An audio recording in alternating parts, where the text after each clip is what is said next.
Are you a green card holder planning to travel abroad? Don't board that flight just yet. You could be risking your permanent residency without even realizing it. The risk of traveling without a reentry permit. Many green card holders assume they can come and go as they please, but U.S. Customs and Border Protection, CBP, sees extended travel very differently. Even if you've lived in the U.S. for years, staying outside the country too long without the right documentation can lead to major consequences, including losing your green card at the airport. In this video, we're breaking down everything you need to know about reentry permits, what they are, who needs one, how to apply, and what could happen if you don't have one. What is a reentry permit? Think of a reentry permit as travel insurance for your green card.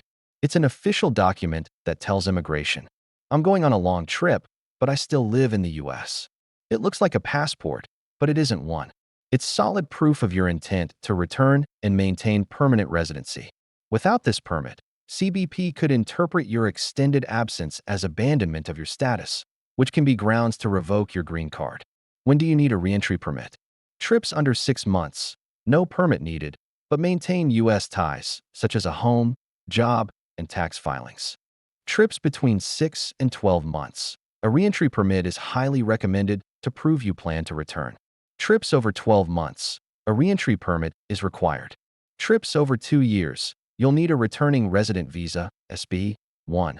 The reentry permit won't help. And keep in mind, you must apply before you leave the U.S. Once you're abroad, it's too late. How to apply for a reentry permit? Here's the step-by-step process. 1. File Form I-131, application for travel document. 2. Pay the fees, currently $575, plus $85 for biometrics. 3. Attend your biometrics appointment, fingerprints, and a photo. 4. Choose a delivery location. You can request it be sent to a U.S. embassy if traveling soon. 5. Wait for approval. Processing times vary, so apply early. Important. You must be in the U.S. at the time of filing and during your biometrics. Leaving before this can lead to denial. Returning to the U.S. When re-entering, carry your passport, your green card, your reentry permit. Present all three at the port of entry. While the permit is strong evidence of your intent to return, it's not a guarantee of entry. If CBP believes you've established a life abroad, they may still challenge your return or push you to give up your green card. What happens if you don't have a reentry permit? This is where it gets serious. Even short trips under a year have led to green card holders being detained, heavily questioned, asked to sign away their green card. Examples include a New York green card holder detained after a 3-month business trip to Jamaica. A California woman held for over a week in 2024 after a short trip to Ireland due to a decades-old, expunged conviction. Travel can delay your citizenship. Extended time abroad can also delay your eligibility for U.S. citizenship. To naturalize, you must have 5 years of continuous residence. Spend at least 913 days physically in the U.S. Trips longer than 6 months can reset that timeline. Past criminal history, even if expunged, can further complicate things under stricter enforcement. Why this matters more in 2025.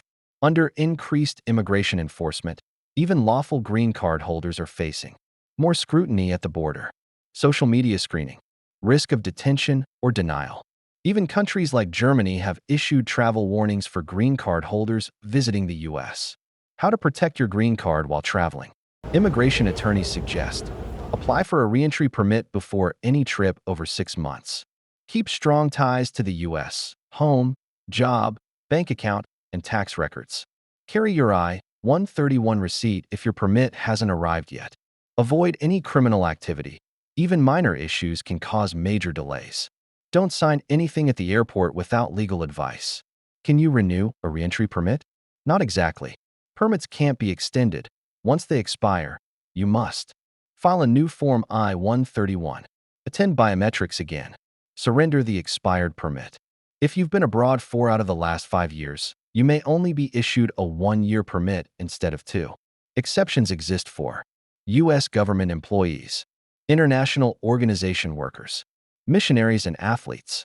Note: conditional green card holders must watch permit expiration closely. It won't extend past your conditional status. Final thoughts. A reentry permit is more than paperwork. It's your shield against losing your green card. In today's environment, preparation is everything. Apply early, stay connected to the US, and know your rights. If you found this video helpful, don't forget to like, subscribe, and hit the bell for more updates. Safe travels and stay informed.